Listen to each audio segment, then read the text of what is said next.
I'm pretty sure that's a Volvo. Weird. What's up, guys? It's Drifts and Lifts here. Welcome back to the Drifts and Lifts Epic Volvo Drift YouTube channel.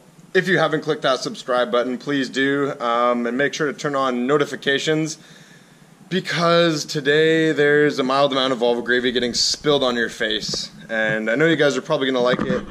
Alright, so today I'm starting off this video. I'm gonna show you guys something funny that to do with Edna here. So I'm gonna pull this tire off. If you guys look, I have quite the tangle up, shall we say. So what I'm about to show you guys is a couple clips from Friday night. Basically, I was on my way to go pick up my good friends Davis and Steffi. Davis is Pencil Fingers, and he's the guy who does all my Drifts and Lifts designs and that kind of thing.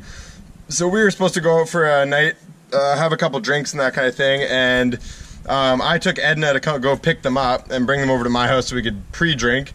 And Edna's tire blew on the way up to pick them up. We didn't have enough time to wait for like a tow truck or anything, and I'm like, you know what? I think we should be fine just driving on like one blown up rim. The front tires are still good. You can still keep the car straight. It's really janky feeling. So that's what I did. I drove all the way up the mountain. I picked them up, and then we drove all the way down. The only problem was the rim really took a beating, and it got to the point where I was kind of worried that the rim was actually going to explode. So you guys take a look here. The bead is completely gone. So RIP to this Draco wheel. I know they're actually getting kind of rare these days, so sad face. But hey, what can you do? We ended up getting home, and we did get to go out and have some fun that night. Also, another thing I want to mention and show you guys is look at this. So I didn't realize, but Edna actually had a ton of rust down here. So what happened was the tire flapping around actually poked a bunch of holes in the lower quarter panel there. And same with on this side, actually. So this is all rusted out. I didn't realize until I started looking at it, but that's all cracked down there. You can see it's all really rusty.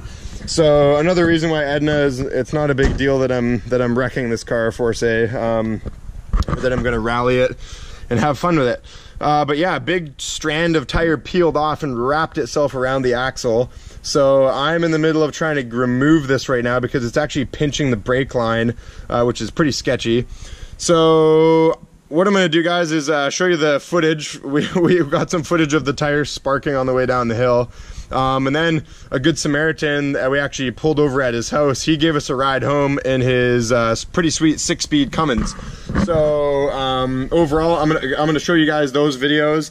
And then what I'm doing right now, so I'm gonna get rid of this tire. I'm gonna put this spare back on, because honestly that's the only tire I have for this car right now. So untangle that, put the spare back on, and then finally I actually got the paperwork for the blue Dodge Cummins.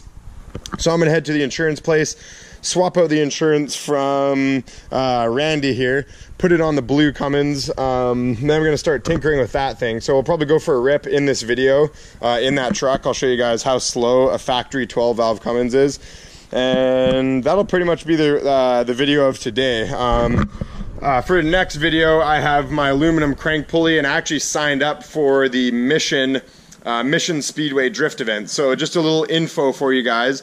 We've been trying to have a drift event at Mission Speedway, our local track, about half an hour down the road, for God knows how long, probably about 7 years plus. People have been trying to like get drifting there, but they only had road racing and drag racing. And finally, my good friend Shelby Moreau from Dark Lotus Performance here in Chilliwack, BC, he actually lined it up, sponsored by Certified Auto Sound. So shout out to all those guys for putting the event on.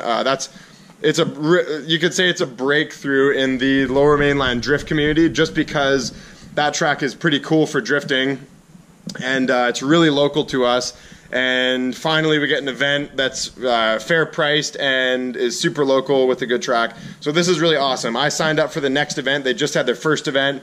I'm going to be going to that in Miss Huff. So I got a little bit of work to do. We got about a couple weeks until that event. I'm going to be putting that aluminum crank pulley on Miss Huff.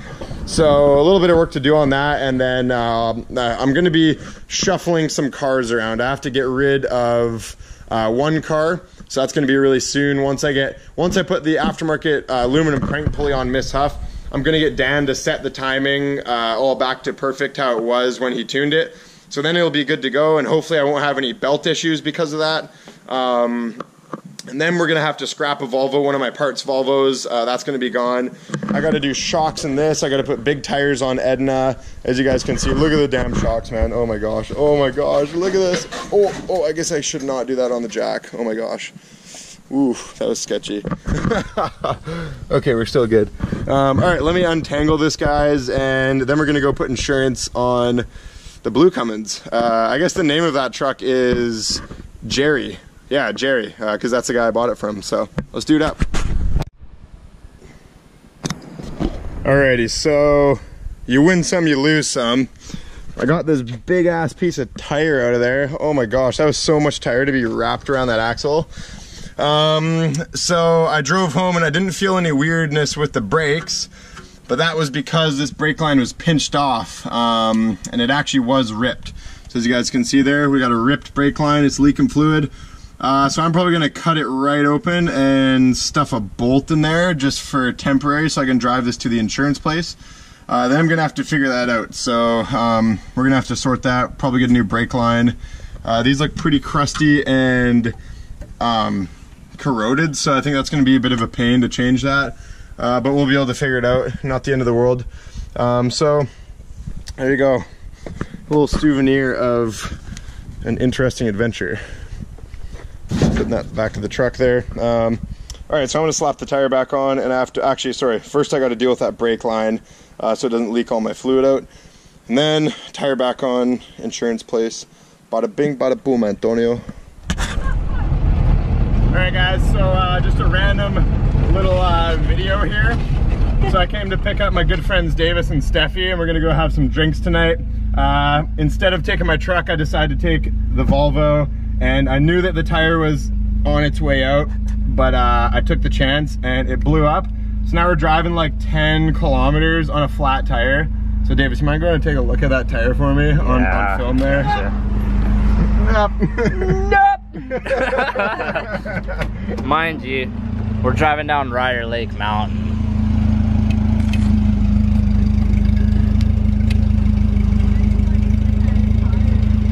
He's lucky I've had a few drinks. What did that guy say? Said something about squat? Squat. Don't squat. Don't squat. Don't squat. Don't stop, maybe? Don't stop. Keep going. Dad, I can't put my seatbelt on. I just hope the rim doesn't explode, because then we won't actually be able to go anywhere. Can't put my seatbelt on. I hope the cop doesn't pull me over too. My phone fell. I got it. Oh Jesus, there's a fire. Oh my God.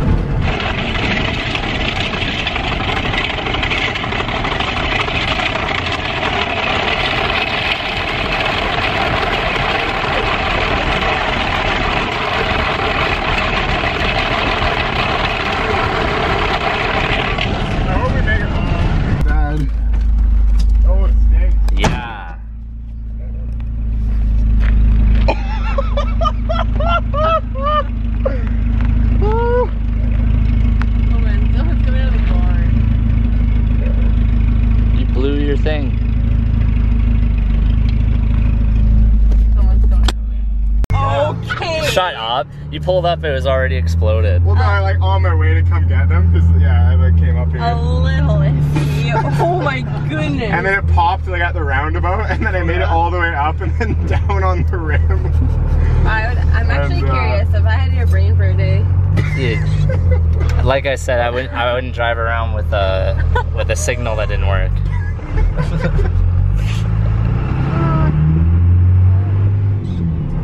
I like how the first gear isn't too short in these. Yeah. I have a Getrag in my truck, and it's like the first is like so short. Yeah, the work truck's like that too. Yeah, it's kind of weird. I don't know.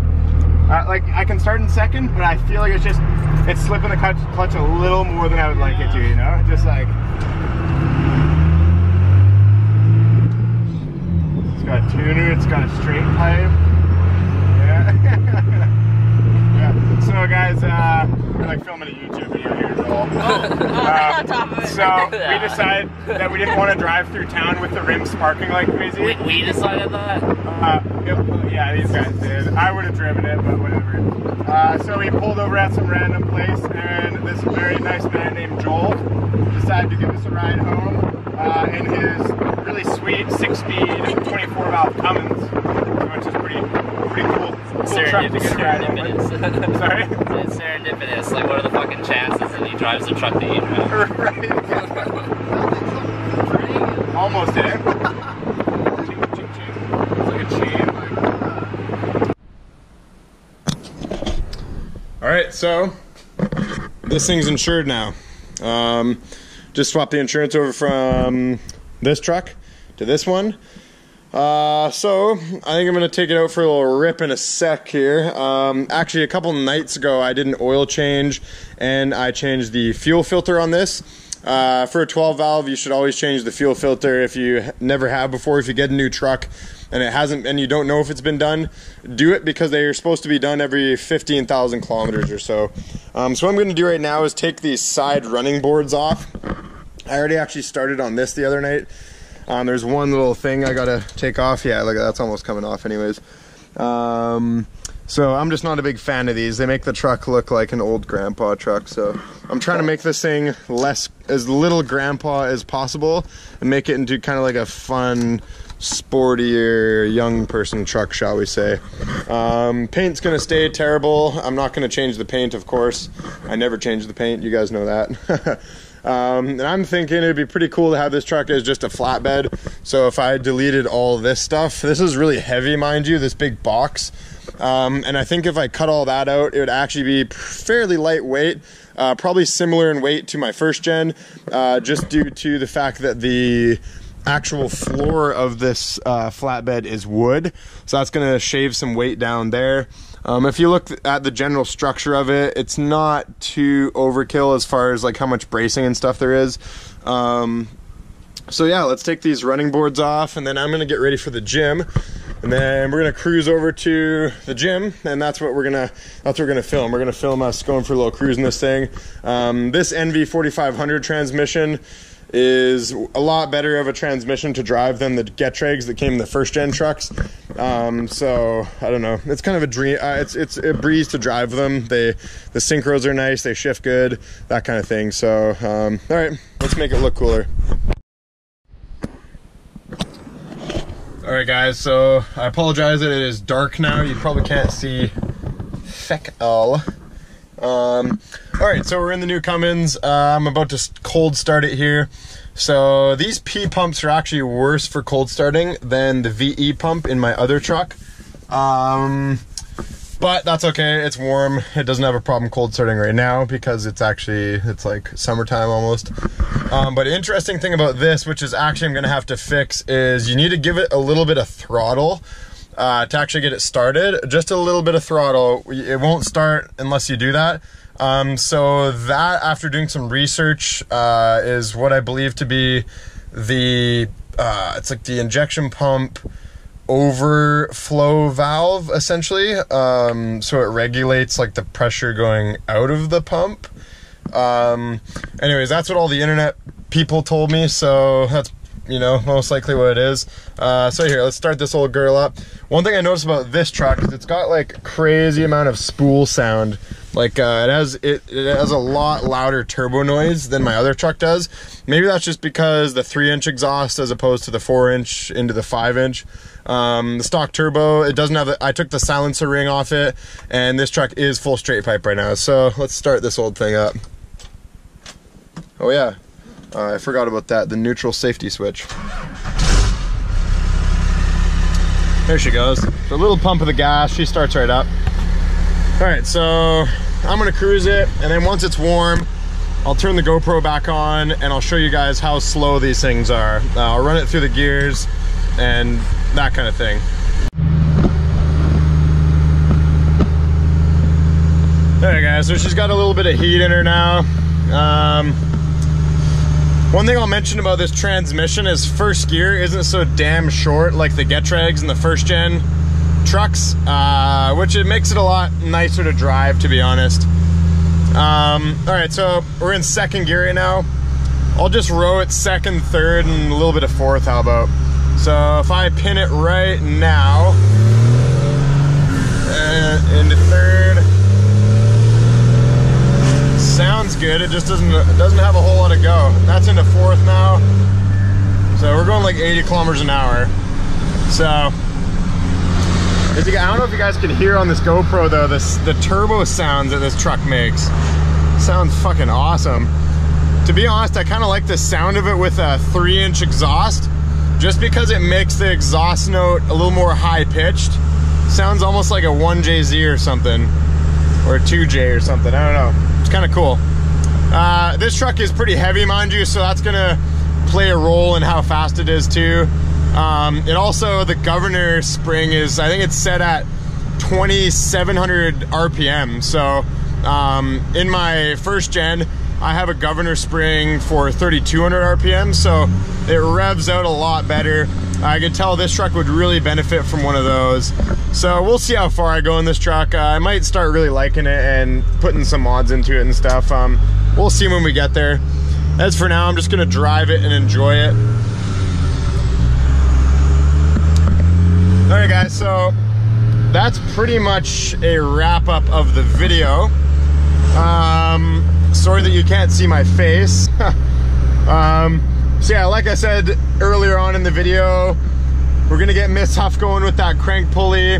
Probably take it for a test and tune to some undisclosed area, so we can do some hooning to make sure that crank pulley is all good. Oh, yellow, red, hot. And yeah, we're gonna chop this truck into a flatbed, take off a lot of weight. I'm gonna do an episode on us deleting the fuel plate. So on these P-pump Cummins, that's a really, really big horsepower increase. Apparently you can gain like 50 to 70 horsepower just from that alone. Then we're gonna crank the star wheel so we can get fueling earlier on in the RPMs. You really notice when you pin it, like bone stock right now, it doesn't have a lot of like that early low end grunty torque like my other truck has, just because the fuel doesn't come in as hard earlier on in the RPMs. So yeah, lots of messing around to do, guys, lots of stuff to come for the channel, so stay tuned. Basically, thanks for watching, and I will see you guys next time. Like and subscribe for Volvo butt cheeks. Peace out.